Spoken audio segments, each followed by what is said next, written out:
Bonjour à tous. Alors, je vous fais une petite vidéo rapide pour vous parler de la prochain travail à faire.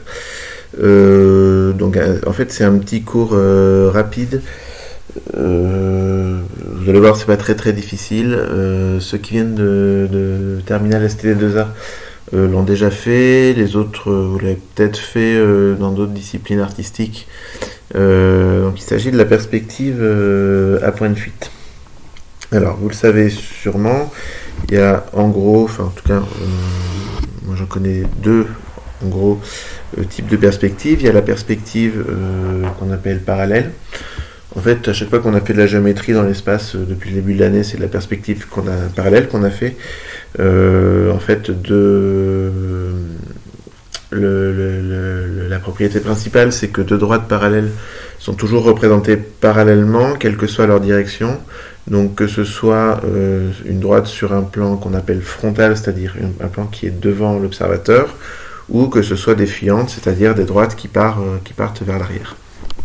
Alors, la perspective centrale, ou qu'on appelle aussi la perspective à point de fuite, c'est une perspective qui est censée représenter plus fidèlement la réalité. Et le cas typique, en fait, c'est quand vous êtes devant une route et que vous êtes devant une route et donc la route s'éloigne. Les deux bords de la route sont parallèles, pourtant ils ont l'air d'être les droites du bord de la route ont l'air d'être de plus en plus près et ont l'air de converger vers un point. Donc si on regarde jusqu'au bout, en fait, on voit sur la ligne d'horizon un petit point qui est en fait le point où ont l'air de se rejoindre dans les droites. Donc, en fait, la perspective à point de fuite théorise ça, c'est-à-dire on dit il y a une ligne d'horizon, et sur une ligne d'horizon, toutes les droites fuyantes vont se rejoindre au même point, qui est le point de fuite. Alors, je peux vous montrer 2-3 exemples avec des photos. Donc ici, vous avez la salle d'audience du palais de Mysore en Inde.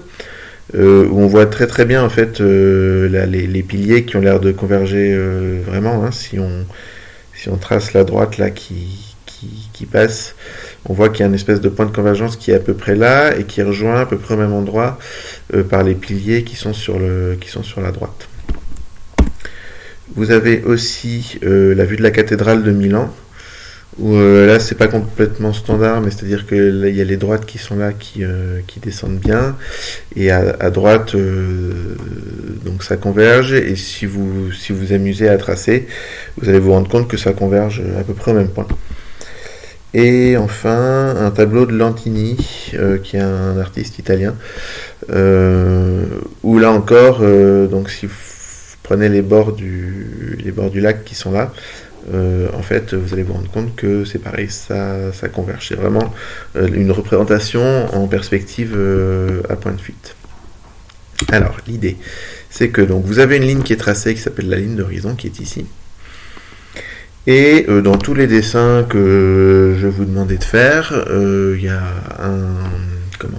un solide dont la construction a déjà commencé, et il s'agit de la continuer.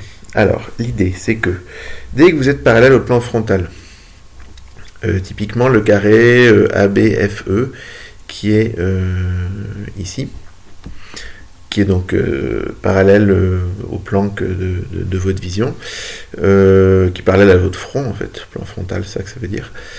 Tout est représenté à l'échelle, c'est-à-dire que c'est pas exactement les angles sont conservés et les proportions sont conservées. Alors selon comment on est éloigné par rapport à la réalité, ça peut être plus ou moins grand. C'est-à-dire que si vous êtes plus près de la ligne d'horizon, ce sera représenté plus petit. Mais par contre, voilà, un carré reste un carré, un triangle équilatéral reste un triangle équilatéral, le parallélisme est conservé, les longueurs, donc les rapports de longueur sont conservés, c'est-à-dire que cette longueur-là est égale à cette longueur-là aussi. En revanche, pour les fuyantes, c'est plus du tout le cas. Ce qui se passe, c'est que deux fuyantes vont être représentées comme deux droites qui vont converger vers le même point. Donc dans tous les exercices, en fait, le cube, genre un cube par exemple, c'est le cas typique. Donc vous avez le carré qui est déjà représenté et vous avez donc une fuyante EH. Alors, pour trouver où est le point de fuite, en fait, on prolonge EH et on regarde le point d'intersection avec la ligne d'horizon qui est ici, qu'en général on appelle oméga. Ça lui plaît pas. Bon, on va dire W, ça ressemble. Voilà. Et en fait, tous les segments toutes les droites qui sont parallèles à EH vont être représentées comme convergeant vers ce point de fuite. Donc, dans un cube, en fait, l'arête qui va partir de F vers l'arrière, c'est pareil, elle est parallèle à EH. Donc, elle va être représentée arrivant sur le point de fuite. Pareil pour la droite qui part de B. Et pareil pour la droite qui part de A, même si on ne la voit pas, du coup on la représentera en pointillé, comme ceci.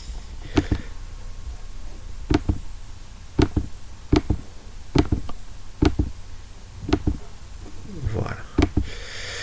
Ensuite, pour continuer la construction, ce qui se passe, c'est que le carré qui part de H, qui en fait va être DCGH.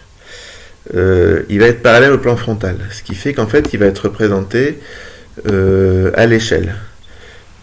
Donc autrement dit, la droite ici va être parallèle à EA ou à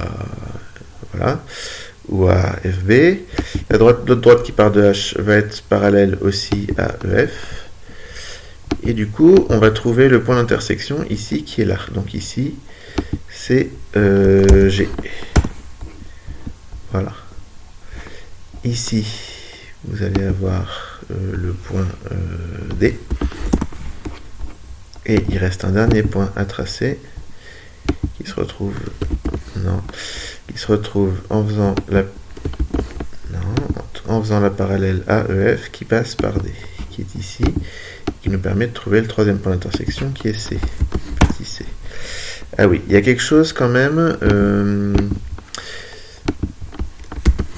c'est qu'en général, la convention, c'est une convention mathématique, je ne sais pas trop comment c'est en art, mais quand on fait une construction géométrique, les lettres vont être représentées, les points vont être représentés, vont être écrits, pardon, avec des majuscules quand on parle du dessin dans la réalité, et ils vont être donc en majuscule dans la réalité, et donc c'est la même lettre en minuscule quand on parle de la représentation en perspective, ce qui est le cas ici. Donc il ne reste plus que à mettre donc en pointillé les droites,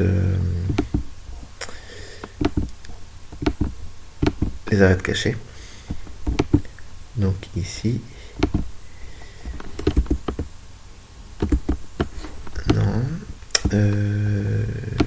ici, voilà.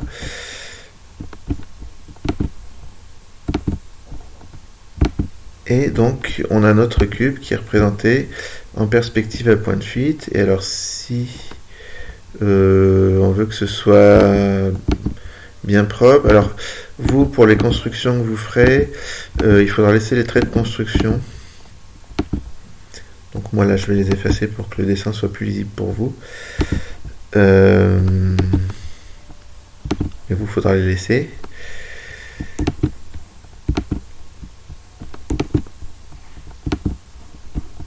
Voilà. Donc, il reste ces segments-là.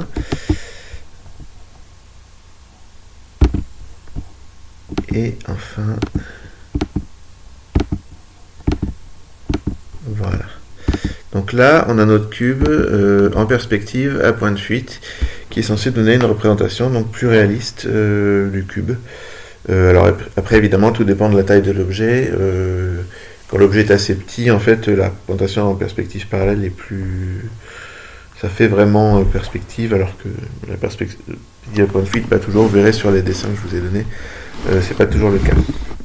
Alors, autre chose, il se peut qu'il y ait d'autres droites parallèles. Par exemple, si on veut tracer la droite, la demi-droite EG,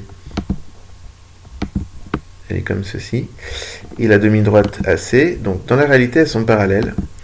Et vous remarquez qu'en fait, elles se rejoignent toujours sur la ligne d'horizon. En fait, toutes les droites fuyantes vont se rejoindre sur la ligne d'horizon.